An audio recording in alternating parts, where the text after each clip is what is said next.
What is the promise? The visions that Neville Goddard speaks of that are going to unfold in each and every one of us. It consists of the resurrection, the birth from above, the discovery of fatherhood, the severance of the curtain of your own body from top to bottom, and the ascent of a serpent form into heaven, followed up with the descent of the dove. These are a series of events, of visions that will unfold in each and every one of us, either through a dream state or a waking dream state. And I myself have received all of these visions, and I had these experiences through a certain pattern of sequence of events before finding Neville Goddard's work. And I never understood it until finding Neville's work. I didn't understand why I was having these vivid dreams. I didn't understand what I saw in my near-death experience, and I didn't understand the importance of the dove coming and visiting me while I was in my waking state. It wasn't until I found his work and really started studying it that I had realized that I received the promise.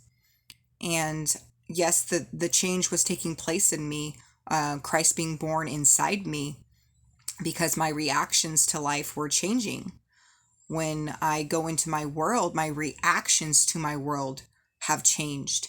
Instead of resentment and anger to certain situations where I previously had before, I chose to lift that person up in my imagination and see them in a state of abundance versus the state of lack that they have been in previous.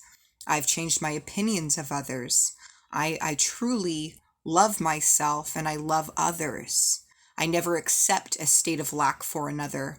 And I know that every time that I lift someone up in the mind's eye, that it shall, in divine timing, unfold.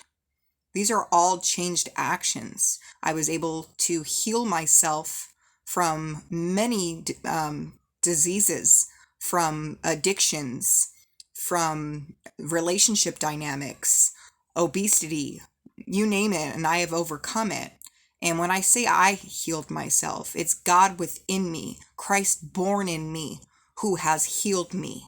But I am one with the Father, and since I am one with the Father, and the Father in me is fully awakened, that creative power, I now understand. I understand, and when I say I am He, I am God, I am not saying that Lisa is God. I'm not saying Lisa is Jesus Christ. I am saying that God is inside me. God is in each and every one of us, experiencing life through us, calling us, and these sequence of events will happen if you have faith and you believe it to be true or not. But when it started to erupt inside me, I was in a dark place. I was questioning everything. I had even stopped believing in God altogether. I took my own life, and that's where I was at. So it was nothing that I did, to being a great person or anything like giving my life to Christ or any of those things that led up to this, because the state that I was in,